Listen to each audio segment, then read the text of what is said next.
Caramel apples are one of the most beloved desserts in the United States, especially associated with the city of Chicago as a long-standing culinary icon.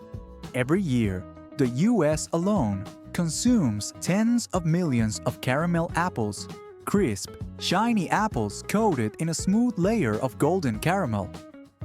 What seems like a simple combination of the light tartness of fresh apples and the rich sweetness of caramel creates an irresistible balance of flavors. So how are these caramel apples actually made in factories? Let's take a closer look at the fascinating production process behind this classic sweet treat.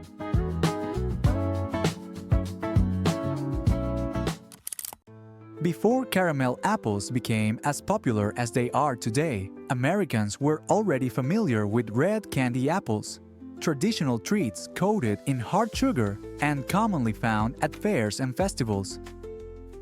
But in 1936, a small change at Hunter's Candy Store in the city of Moscow, Idaho, created a major turning point. Instead of coating apples with a brittle hard candy shell that easily cracked, they chose to use soft, chewy, sticky caramel.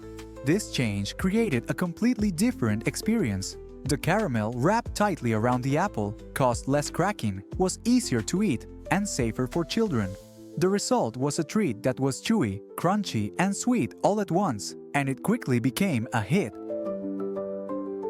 By 1948, the Kastrup family founded the Affy-Tapple Company in Chicago, turning caramel apples from a handmade candy into a product made on a large industrial scale. From there, caramel apples spread across the United States, especially during the fall season. Everything starts with the most important ingredient, the apple. To make caramel apples, the ideal apple must have a balanced sweetness, a slight tartness, and, most importantly, a crisp texture. In the United States, the two most commonly used apple varieties for this treat are Granny Smith and Fuji. Among them, Granny Smith is by far the most popular choice, with about 98% of customers preferring it over sweeter apples. The reason is clear: the high acidity of Granny Smith apples helps balance the rich sweetness of caramel. Their flesh stays crisp even when exposed to hot caramel, and their thick skin makes the apples less likely to crack during the dipping process. Once delivered to the factory, each apple goes through strict quality inspections. Workers remove any apples that do not meet standards for size, shape, or surface quality. Only apples that pass these checks move on to the next stage of the production line.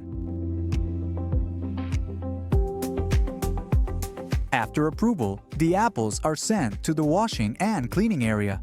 Here, they pass through an automated washing system with multiple recirculating water tanks, combined with high-speed rotating brushes.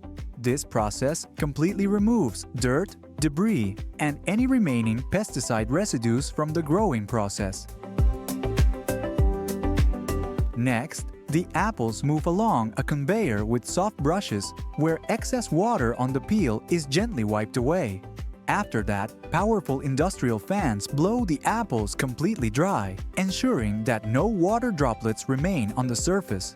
This step is especially critical because caramel apples are extremely water-sensitive.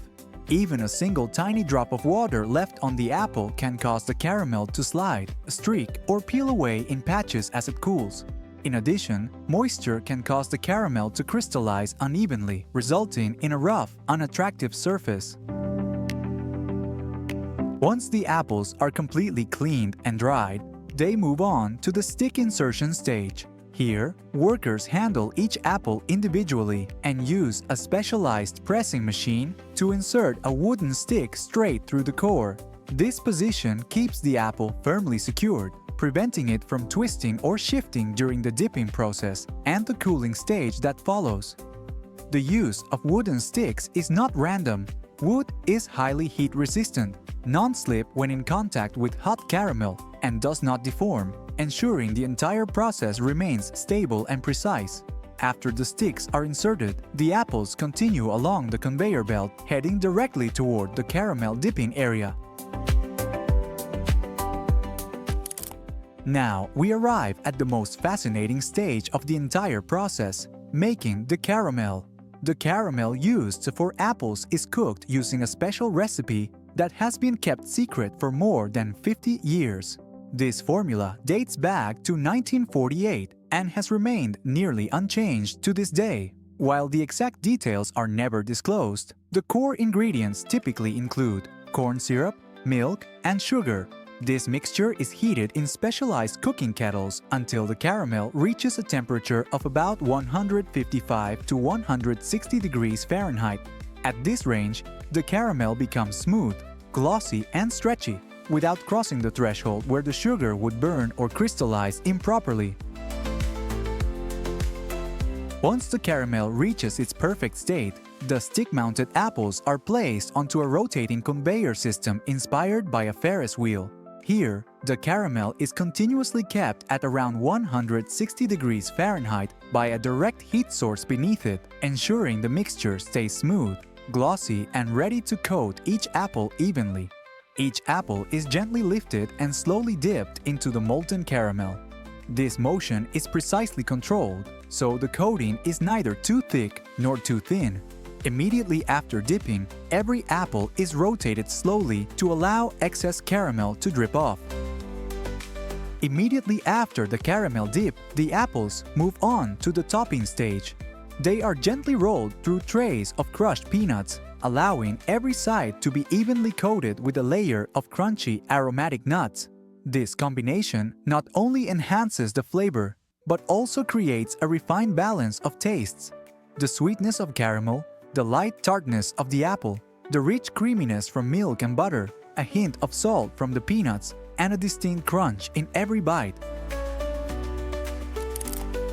Caramel apples are no longer limited to the classic caramel and peanut combination. Factories continue to innovate, creating a wide variety of caramel apple versions to introduce new and exciting flavors. A wide range of toppings is prepared in advance, from colorful sprinkles and crushed candies to crushed cookies, as well as melted dark and white chocolate. Some variations are also finished with dried coconut, buttered toffee, or premium nuts such as pecans, often paired with a touch of sea salt for a more balanced flavor. You might see elegant chocolate drizzles wrapping around the surface of the apple, or vibrant candy pieces covering the glossy caramel coating. All of these elements come together to turn each caramel apple into a sweet masterpiece, both delicious to eat and beautiful to look at.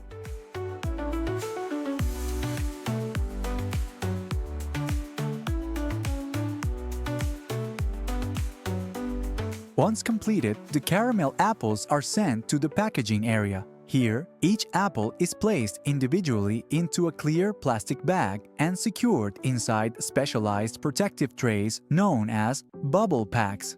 The soft, molded compartments inside help hold each apple firmly in place, minimizing impact and protecting the smooth, glossy caramel coating during transportation.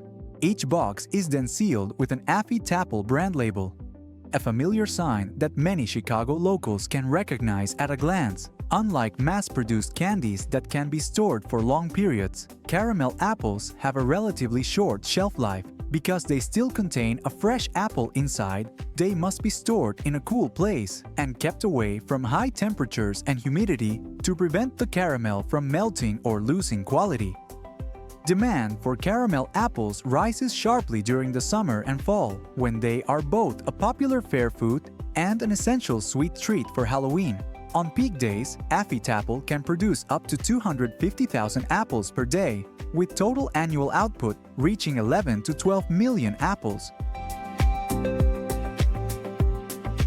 Finally, the products move to the logistics area.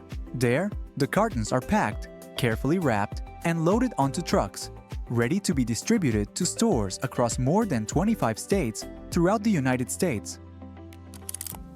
So, what about you? Have you ever tried making caramel apples yourself? And which topping, beyond classic caramel or peanuts, is your true favorite? Share your thoughts in the comments. And don't forget to follow for more fascinating stories behind the foods we all know and love.